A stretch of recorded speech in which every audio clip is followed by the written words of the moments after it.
Olá, bom dia, sexto ano, sejam todos bem-vindos a mais uma aula. Hoje é dia 23/6/2020, vamos trabalhar o grupo 6, capítulo 5, dos módulos 37 a 41.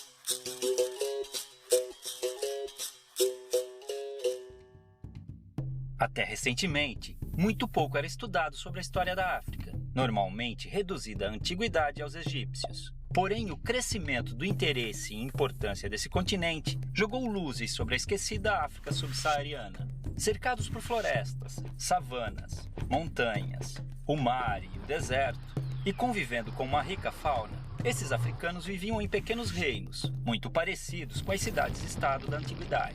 Dominavam técnicas de agricultura, metalurgia e mineração.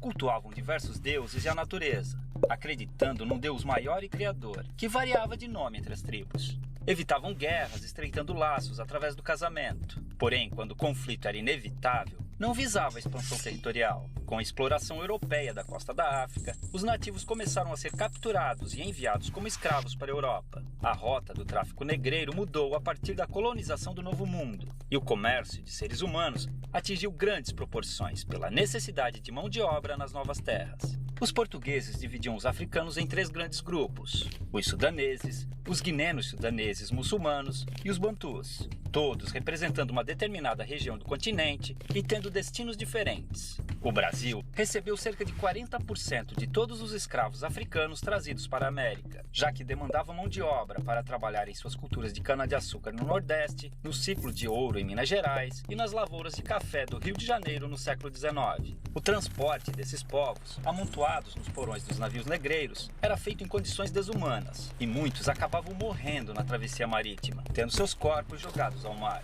Já desembarcados, os escravos eram vendidos e conduzidos aos seus destinos nas fazendas, onde eram obrigados a trabalhar de sol a sol, com roupas e alimentação de péssima qualidade. Dormiam em habitações escuras e úmidas, as senzalas, e muitas vezes eram acorrentados para evitar fugas. Os castigos físicos eram comuns, e o mais usado era o açoite. Com o comércio constante de escravos, não havia preocupação em manter seu bem-estar, já que podiam ser facilmente substituídos por novos africanos, fazendo sua expectativa de vida no Brasil ser muito baixa. Eram proibidos de praticar sua religião e obrigados a adotar o catolicismo e a língua portuguesa.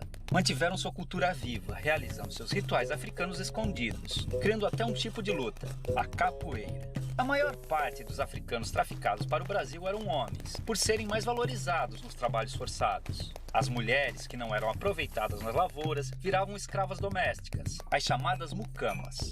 Nessa época, independente da origem ou etnia, as mulheres eram subordinadas aos homens em seus caprichos.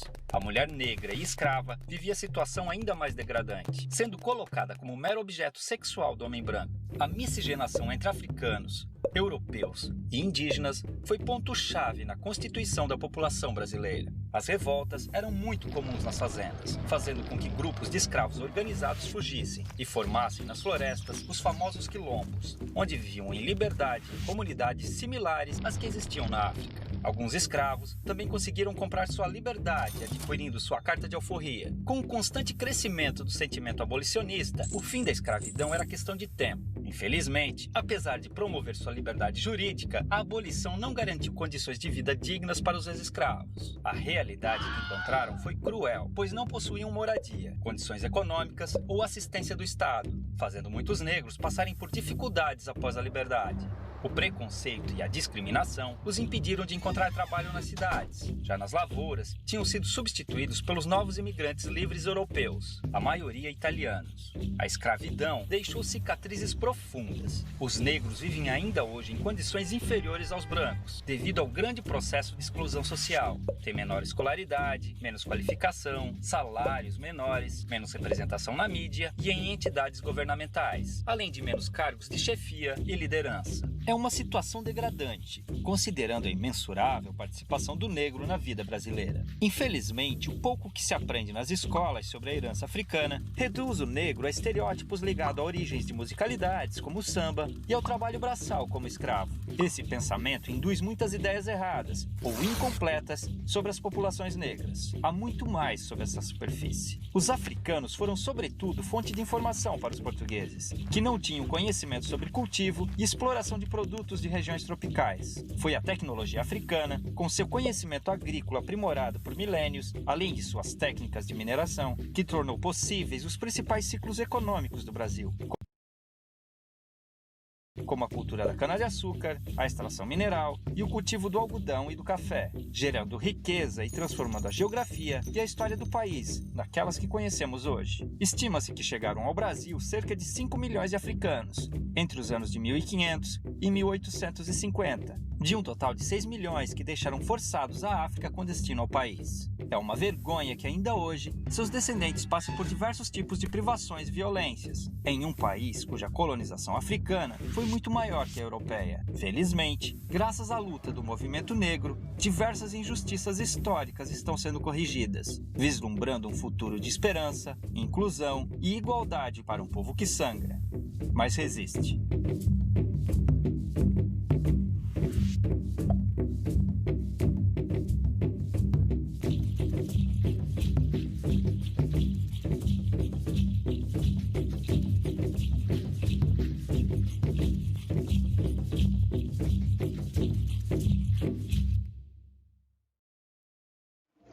Então, acabamos de ver o vídeo que fala um pouquinho sobre os nossos ancestrais, né? O povo africano e a formação do território brasileiro. Então, a gente viu que o Brasil tem uma mistura, uma miscigenação de africanos, índios, né? E o europeu. Então, a gente tem aí os 3 grupos étnicos como a formação do nosso povo brasileiro. Então, qual a importância de estudarmos os reinos e impérios africanos, né? Para nós podermos identificar as diversas formas, né, de registro da sociedade antiga, saber os significados da cultura, identificar e analisar as diferentes formas de contato e adaptação, também analisar a questão da exclusão entre as outras populações. Então, é muito importante nós entendermos um pouco da origem do povo africano. Vocês têm aí na apostila de vocês várias imagens de alguns desses grupos, tá? A África, ela é cheia de diversidade. O continente africano possui mais de 2.000 povos em seu território. Ao longo da sua história e ainda no presente momento, é possível identificar, então, como todos esses povos acabam se misturando e tendo características particulares, né? Além dos egípcios, que você já estudou, que também faz parte desse povo africano, tá? Os mesopotâmios. A gente vai ver, então, a formação de outros povos. Bom, vamos começar nos módulos 37 e 38, o reino de Kush. Então, o reino de Kush que fala, então, dessa localização onde a Núbia, tá? Bom, fica situado mais no Egito, atualmente encontra-se aí entre o Egito e o Sudão. Possuir uma grande quantidade de minas de ouro, uma região muito rica, terra de ouro, por isso que eles colocaram o nome de Núbia. A história desse reino Kush não foi totalmente explorada, tá? Então, a gente vê aí que dentro do mapa há várias regiões ainda onde se encontram ainda explorando, tá? A formação e fortalecimento da queda desse governo, desse império, vamos dizer assim, foi as questões que foram vindo logo depois, né? As disputas de território, né? Dominação das outras culturas. O reino de Kush conseguiu a liberdade aí do controle egípcio, embora a gente tenha visto que isso vai depender muito de quem governava naquele momento. Os sacerdotes egípcios, né, eles pediam ajuda para as divindades, né, foi composta aí por vários reinos, Também a gente pode pegar uma curiosidade que foi os faraós negros, né? Os faraós cuxitas usavam coroas enfeitadas com 2 serpentes, que simbolizavam o controle do Kush e do Egito, que eram 2 territórios. Aí a gente tem uma representação de uma estátua, né? De um desses faraós da origem de Núbia, que tinha muito ouro. Então a gente vê que a dinastia dos faraós cuxitas no reino do Kush não desapareceu. Bom, tinha o seu declínio também, como outras, né? Outras civilizações também, porque cada povo ia dominando e conquistando, né? Então, alguns iam perdendo e enfraquecendo. A gente tem as pirâmides também no Egito. Aí a gente tem algumas representações, algumas pirâmides menores, né? Em alguns templos. Bom, a gente vê também na outra página, mostrando um pouco da economia, atração animal, agricultura, né? A pecuária, a produção de cerâmicas. Aí os símbolos, né? E os amuletos fabricados e produzidos pelo ouro, né? Que eles então extraíam de lá. A cultura e a sociedade política dos escribas, a gente vai ver e analisar aí. Ela tem dentro do reino Kush, o rei não governava sozinho, tinha os altos funcionários e conselheiros. Um deles era o escrito Mor, o mais importante escriba do reino Kush. Era então responsável e encarregado para poder escrever todas as leis, todas as normas, todas as informações e então propagar para o povo. A organização da sociedade também estava de acordo com a família, né? Então, a gente tinha aí os nobres, sacerdotes, tínhamos os criadores de animais, os agricultores, todos eles eram livres e formavam a maioria da população cuxita. A religião, né? Tinha lá, eles reivindicavam aí, cultuavam, assim como os egípcios, vários deuses. Os outros povos dos reinos africanos também ficaram espalhados por outras localidades da África. Os povos bárbaros, os proto-berberes, tá? Os de Cartago. Então, a gente vai vendo aí que essas civilizações, elas foram, então, se espalhando e se migrando dentro de cada lugar, tendo a sua fusão, sua difusão com outras culturas, tá? Nós temos aí, então, a origem, então, das cidades denominadas pelos vândalos e pelos bizantinos. Os bizantinos eram o povo que deu continuidade ao Império Romano e os vândalos, o povo que deu origem à civilização germânica. Olha que bacana. Aí nós temos o Império de Axum, tá? O Império de Axum, localizado na Etiópia, entre as cidades mais importantes de Axum e Adubes. Então, a gente vê aí que algumas dessas regiões, essas localidades, né, foi se desenvolvendo em torno do trabalho com ferro, principalmente fazendo estradas, pontes, utilizando aí o uso de argamassa para a construção das suas moradias. Então, eles foram desenvolvendo várias técnicas. Aí vocês têm, então, dentro do livro de vocês, o Império de Gana, de Ouagadougou, né, onde então tem a representatividade aí através da imagem das estátuas de ouro. Então a gente vê que Gana foi um dos maiores e mais importantes poderosos impérios do povo africano, né? Mesmo estando à beira do deserto do Saara, mas ele era saída para o mar, então ele possuía uma estratégia muito legal de localização, tá? Bom, se desenvolvendo graças aí à domesticação de camelos, né, das viagens comerciais que levavam e traziam coisas, produtos, extração de ouro, agricultura, as margens do rio Nilo, Níger, Senegal. Então, assim, era um local muito bacana porque tinha uma estratégia muito legal, geograficamente falando. Aí vocês veem ruínas, né, tudo construídas por pedras, então eles carregavam essas pedras. Ai, meu Deus, que trabalho! Quando pensamos sobre os grandes reinos da história, geralmente nunca lembramos de algum reino da África. Infelizmente, a visão de África ainda está ligada à miséria, à fome, à guerra. Nada mais errado do que isso. Se seu conhecimento sobre a África é isso,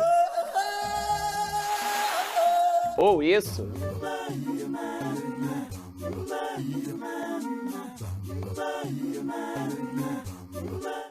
Bom, vem comigo, que é tempo de estudar.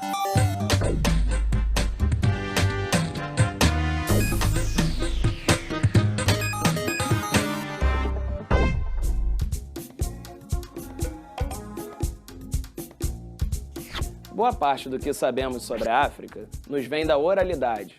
A palavra falada é transmitida de geração a geração durante séculos, e com isso vêm histórias e lendas sobre os diversos povos africanos. Os griots, que eram contadores de história, cantores, músicos, poetas, são os principais responsáveis pela preservação dessa memória africana. Eles contam as lendas e recontam, mais ou menos como aquele idoso, talvez sua avó, que gosta de contar histórias para os netos. As fontes escritas sobre a história da África devemos a dois viajantes árabes, o Ibn Batuta e o Ibn Khaldun, que passearam pelo continente ali pelo século XIV. E depois deles temos os relatos dos europeus, entre os séculos XV e seguintes, já na lógica das grandes descobertas, que queriam aumentar o comércio entre a África e a Europa. Em um continente enorme como é a África, os rios eram importantes vias de ligação entre os locais. Os rios Níger, Nilo, Zambeze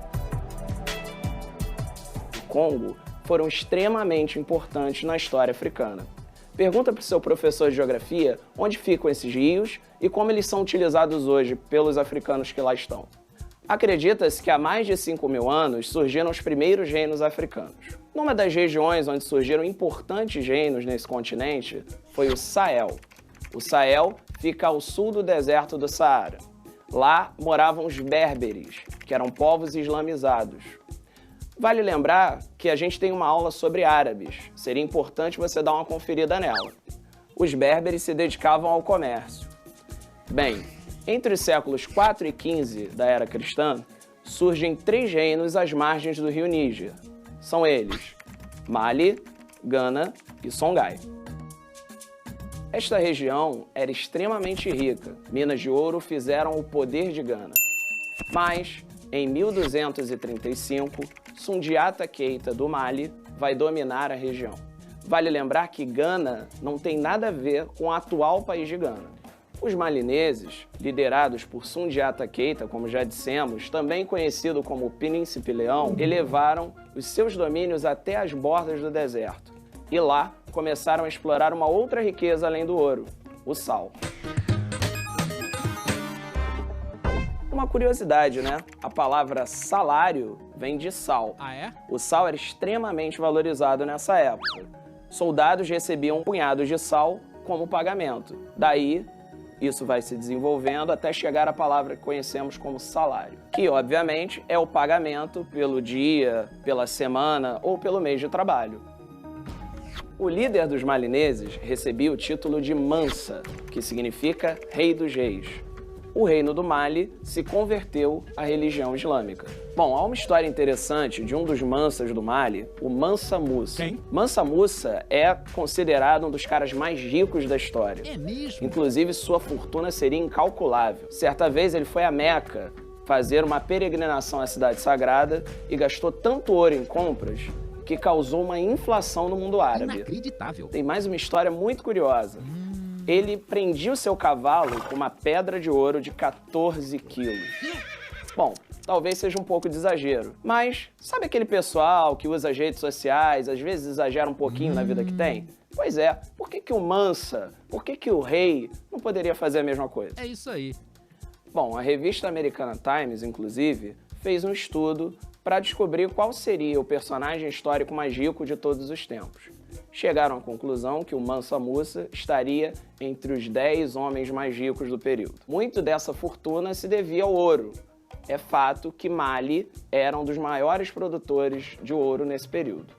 O Mansa Musa não se destaca apenas por ser rico, mas porque também era um incentivador da cultura. Construiu escolas, bibliotecas, cidades como Djenné, Tombouctou e Gao se destacaram como grandes centros culturais do Mali. Revoltas internas, disputas pelo poder, enfraqueceram o Reino Mali. Enfraqueceram a tal ponto que o Império Songhai toma a região lá pelo século XV. O Songhai, inclusive, se estendeu até as ricas minas de sal de Tagaza. Isso garantiu riqueza e prosperidade para a região por mais 100 anos. O Congo foi outro importante reino da África desse período. Vamos lá. 3, 2, 1, 2, 1, 2, 1. O Congo foi mais um reino importante que surgiu na África desse período. O povo banto, vindo da região que conhecemos hoje como Camarões, se estabeleceu na região e a dominou. Os bantus conheciam as armas de ferro, eram bons agricultores e habilidosos guerreiros. Isso pode explicar o rápido domínio deles sobre a região. O antigo Reino do Congo, hoje, são os seguintes países: Angola, República Democrática do Congo, República do Congo e parte do Gabão. Conta-se que o Reino do Congo tenha surgido do casamento de Nimi Lukeni com uma mulher do povo Ambundo. Assim, ele se torna o Mani Congo, ou seja, Senhor do Congo. Domina todas as aldeias da região. Parte do seu poder pode ser explicado porque o povo via no Mani Congo alguém com poderes sobrenaturais. Será? O Reino do Congo era próspero.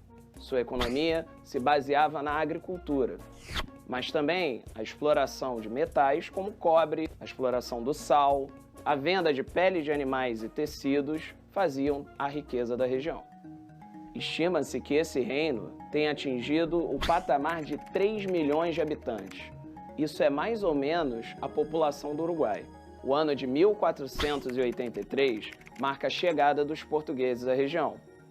Em 1491, o rei do Congo vai se converter ao cristianismo e vai ser batizado como João I do Congo.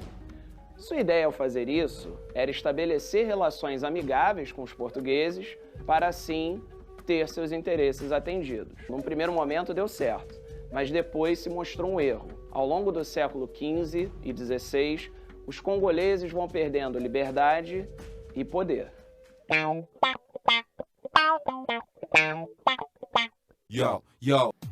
Todos os povos africanos formaram reinos centralizados na figura de um rei. Não, nem todas as comunidades africanas do período conheceram o poder centralizado de um rei. Muitas vezes, as nações africanas escolhiam como líder alguém que era bom negociador, um bom guerreiro, era forte, era corajoso, ou às vezes tinha todos esses atributos. E neste episódio, a gente viu a formação dos importantes reinos africanos do Sahel e do Congo. Analisamos também a importância dos rios para a África, um enorme continente que precisava dessas vias de comunicação entre os diferentes locais. Importante também a gente lembrar que nem todos os africanos escolheram um rei como figura política centralizada. Alguns povos escolhiam guerreiros, escolhiam melhores caçadores, enfim. A África, como continente diverso, também foi diversa em sua organização política.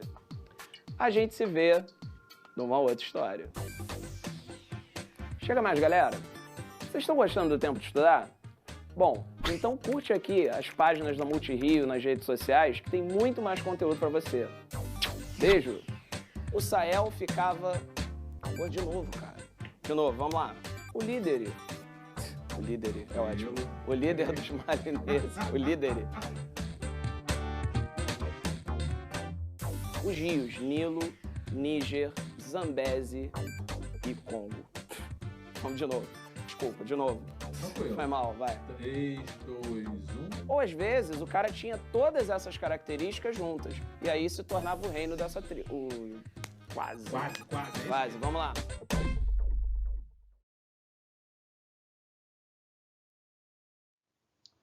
E aí, na sugestão do material do Coque do Infinito, nós temos então para ir além, falando um pouquinho sobre a história dos faraós negros. Pode ser que você já tenha visto ou ouvido essa expressão, faraós negros, para se referir aos faraós cuxitas, né?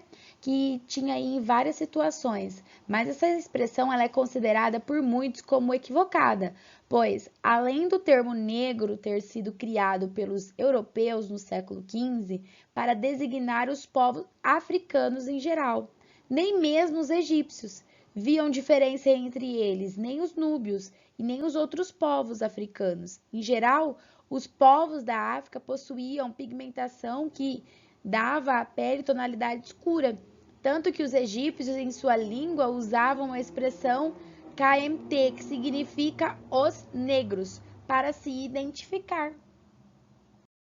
Agora eu deixo vocês com os exercícios de teste, aplicação e propostos aí, somente de teste dentro desses módulos, tá? Não se esqueçam, somente os de teste. Aguardo vocês. Até daqui a pouco na aula ao vivo.